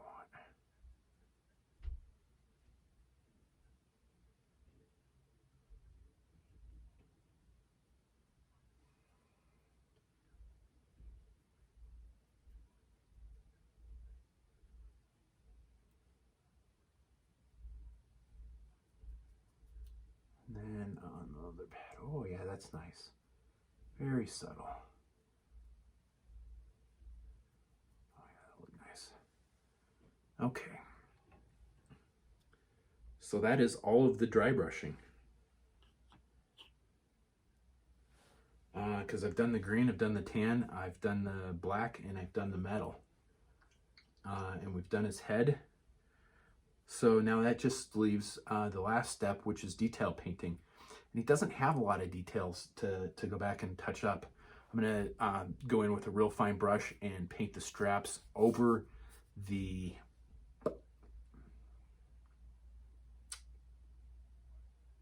magazines. Sorry, I kind of lost my train of thought there.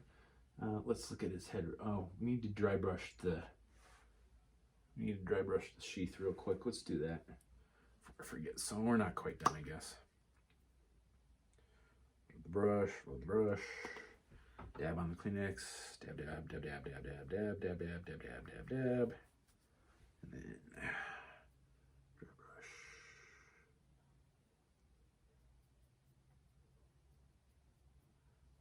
And I'm kind of dry brushing, and then I'm smearing it with my finger a little bit because I want it to kind of blend in. I don't want to see, again, I don't want to see strokes. I want to see paint strokes. I want to see paint. I don't want to see paint strokes.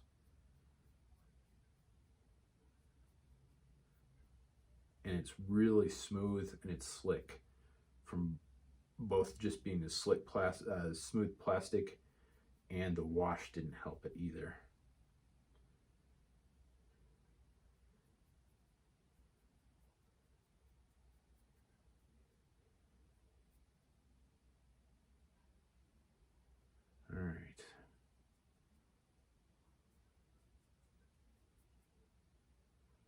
go. All right.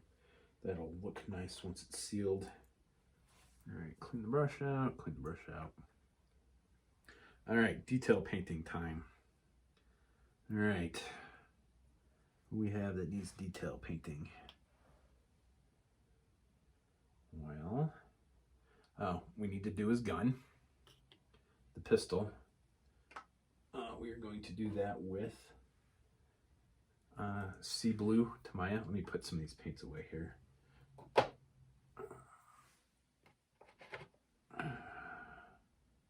Here, probably need that still. I can go back using that because it's flat, so that stays there. Done with that. Done with that color. Oh no, we're not done with that color. I need that next. We're done with that wash. We're done with that brown. We're not done with that blue because we need to do his eyes.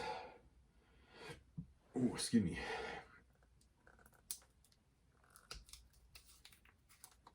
Sea Blue from Tamiya is awesome. I do all my guns in this color. What are we doing with this? Painting the gun, that's right. So I'm going to take a little bit of this and put it on my wet palette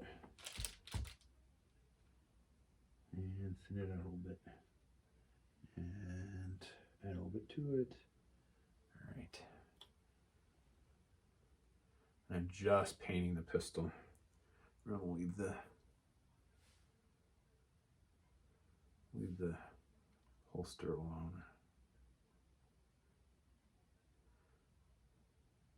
But again, this is just, I could leave it tan and, you know, like BBI did, because this was a tan vest to begin with.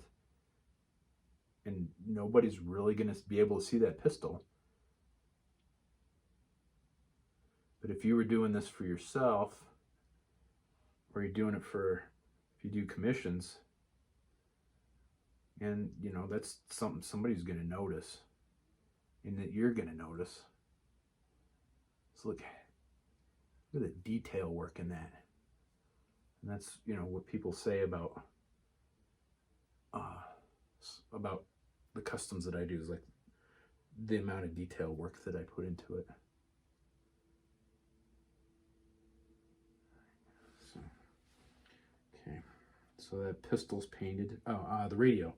You got a radio in there, so we're gonna paint just the top of the radio. Uh-oh, I got paint on my hands. Ooh, that's a big one. If you get paint on your hands, stop immediately.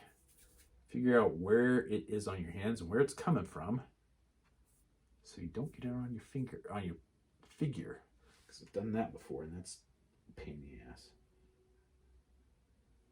All right, so I'm gonna paint the top of the radio black, and a little wire coming off of it. And he's got like a little induction mic here, so we're gonna paint that too.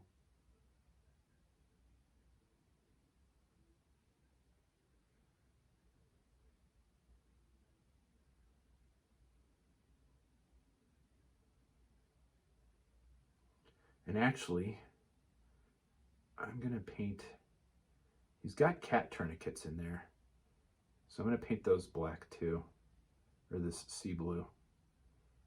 I think it's awesome that they sculpted tourniquets in there on the vest. I don't think a lot of people realize that's what that is, but I looked at that and I'm like, man, that's a cat tourniquet right there. And it's not a tourniquet for cats, it's an acronym for Combat Action Tourniquet.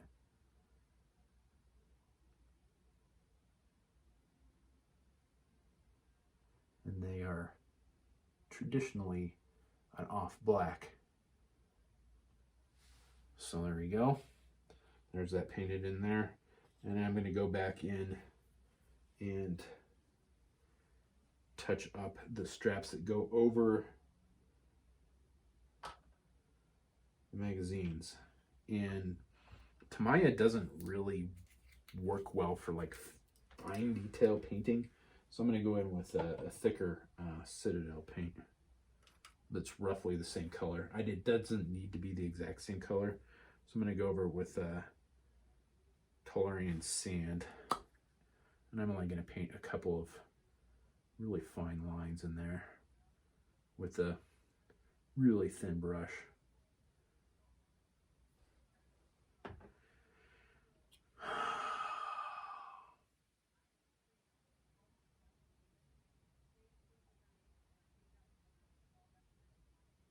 I need to go over the magazines with a wash.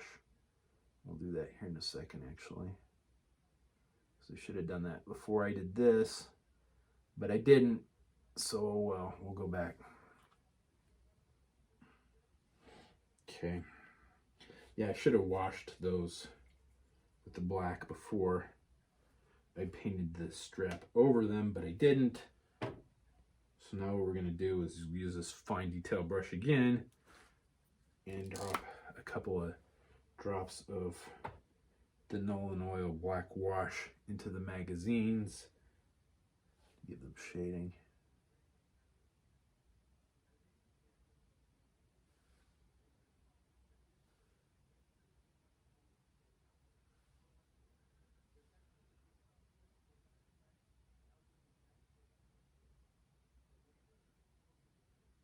And then we'll black wash on the pistol magazines as well.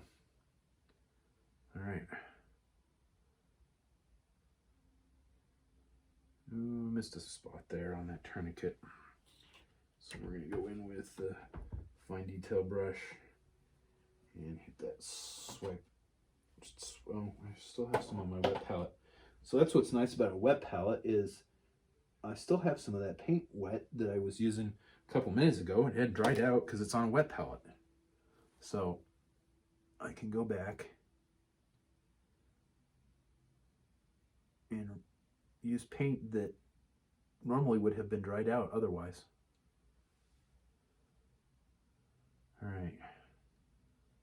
Okay, I think that's it there.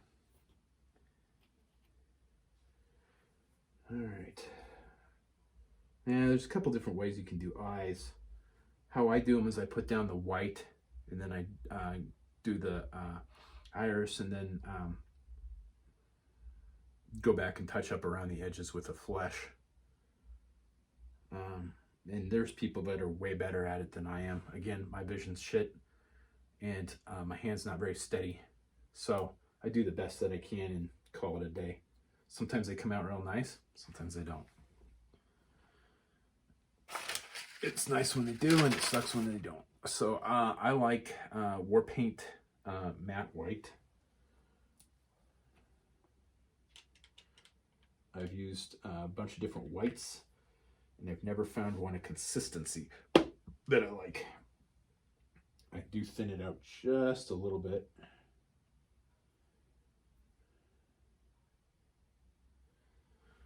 All right, so.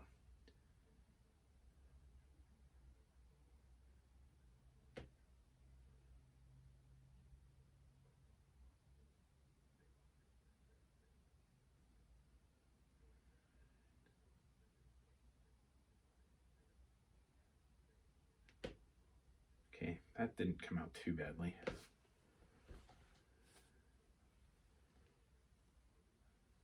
Let that dry for a minute because I'm going to go in with the blue and do blue irises. I do blue for the eyes on all of my customs because I have blue eyes, so it's kind of like a signature. The only time I don't do that is if I'm doing somebody, if I'm like doing somebody that exists in real life. So like Clint Eastwood or Arnold Schwarzenegger. I'm looking at my custom figures on the wall here. Josh Brolin, Keanu Reeves, Tom Cruise,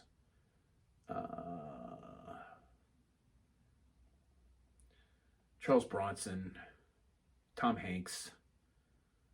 If those guys, the Duke boys, David Duchovny, Gillian Anderson. Who else do we have up there? Ron Perlman. So yeah, if those guys didn't have blue eyes, the guys that played the ninth Doctor, Clark Gregg, Carl Weathers, Carl Weathers doesn't have blue eyes. I didn't give him blue eyes, but anybody that's not real, I give blue eyes as just kind of my signature. So I'm using Altdorf Guard Blue. Why? I don't know.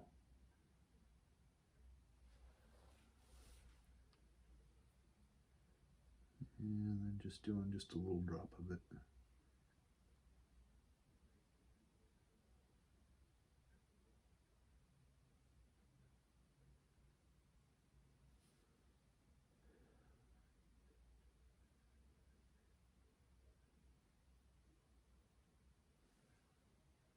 Okay, that didn't come out too bad. That doesn't look horrible. I'm happy with that. I'm going to touch up with a little bit of flesh, which I still have fresh.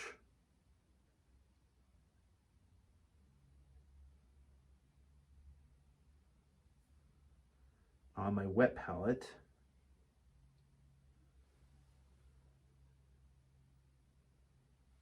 Okay, because it's not dried out because it's sitting on my wet palette. And then I'm going to use just a little bit of brown wash in the crevices.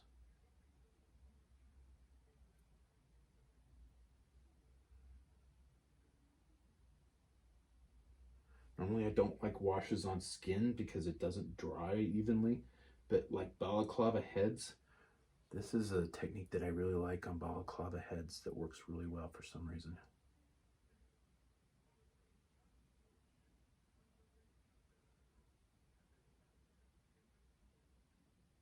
All right, and then he had a little bit of paint that didn't, got a little flesh tone on the balaclava itself, so I need to go back in with just a dab of the dark gray.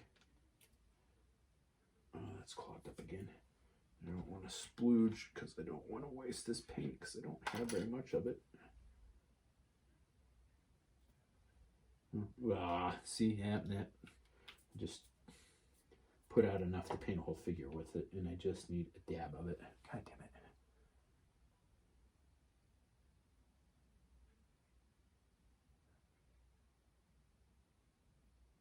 All right. Oh, and I guess there are a couple of spots that do need to be touched up. Around the edge of the balaclava. So it's might need a little more than I thought, but still not enough to use up all that paint. I waste a lot of paint.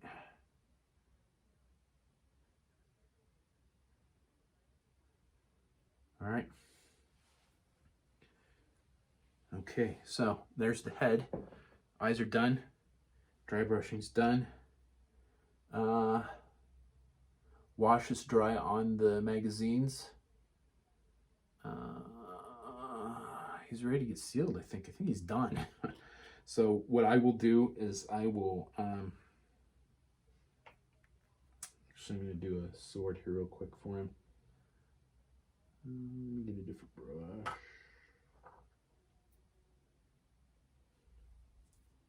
And, oops, getting too much.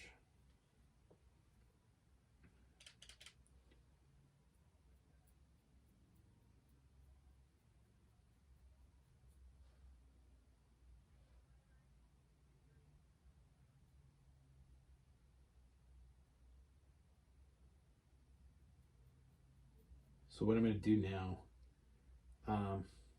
is he's done pretty much. So what we need to do is seal him.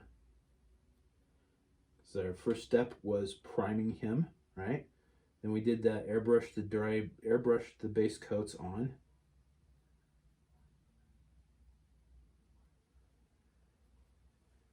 And that, need to let that paint on that dry for a little bit. But I want to do the handle too. I didn't prime the sword, I don't really care. So I'm just going over it with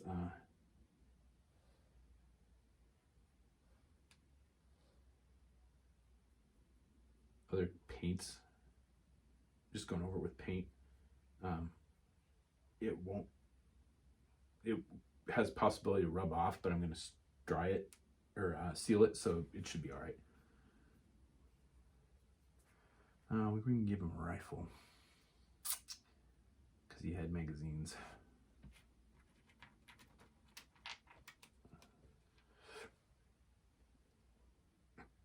He actually had a, just gonna give him a G36. I'm just gonna do a wash on this real quick. What I like to do for weapons, again, video on this on here, I like to airbrush them sea blue from Tamiya, then dry brush on silver, some sort of dark silver, and then when that's dry, I go over with the Nolan oil wash and let that dry, and it usually looks really, really nice.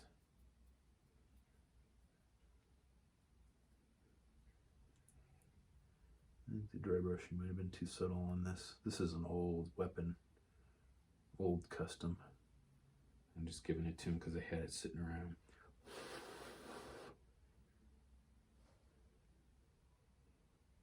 And I didn't know what else to give him.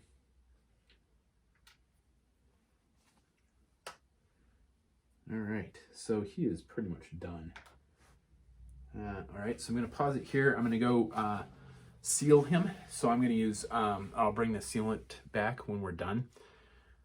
Spray seal him. I'm gonna let him sit for 15 minutes. I'm gonna do the head and the body separate, and then assemble it after 15 minutes because it says to let it sit for 15 minutes. So that's what we're gonna do. So let's pause it and come back in 15 minutes. Alrighty, so Kamakura is done. We'll let the sealant dry on him for about 15 minutes.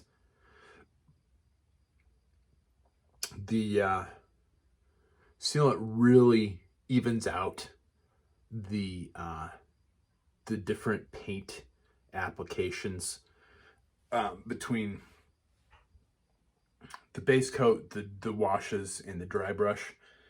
It really just, it does amazing work. And the gun I gave him is going to break or has broken. So I need to glue that real quick.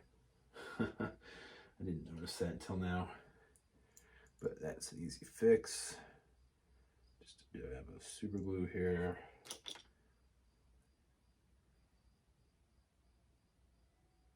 And then some accelerant. There we go. All right. So anyway, Kamakura's done. The sealant does wonders for blending everything together, and yeah, for a beater figure in random parts, I think that came out pretty well. The backpack sealant is done.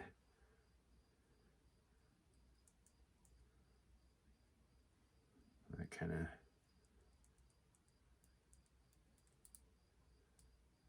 doesn't quite sit how I want it to.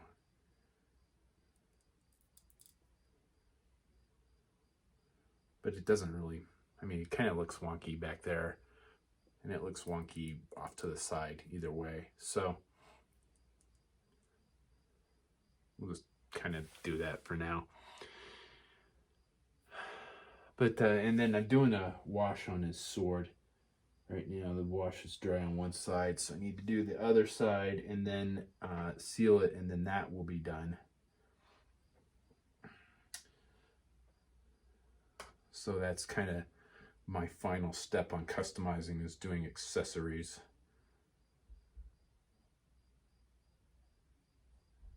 And there we go. So that wash just needs to dry. And there you go. That is a custom start to finish. What is left is to take some pictures of it and post it on Facebook. I have a video on here on how to take decent pictures of your work using a softbox. So again, like I said, I've got a lot of videos on here, and this kind of just takes the time. This video just kind of puts them all together. So there you go. Not bad for a beater figure, I think. I'm pretty happy with how that came out. The joints are really loose, but again, it's going to go on a custom card, which will be on Facebook. And again, if you want to make your own custom cards, I have videos on how to do that on this channel too.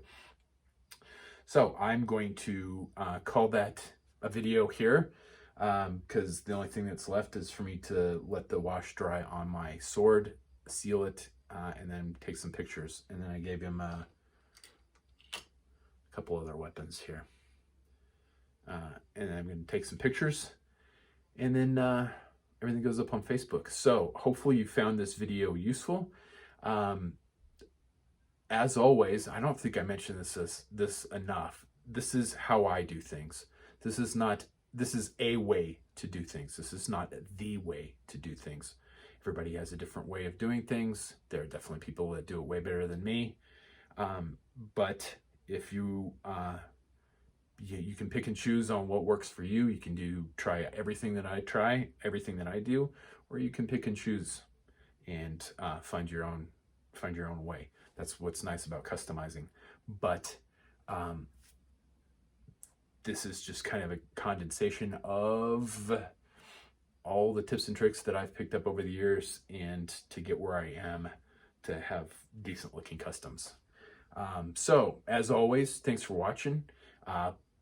Do all that fun social media stuff, like, share, subscribe, comment below, and I hope you found this useful. And stay tuned, because this is either part 2 of customizing figures from start to scratch, or from scratch to finish, with Kamakura, and being the second one, or this will get posted first, and then the second one will be the Techno Viper version 2. So, because I am going to do that at some point in time. But that's it. Thanks for watching.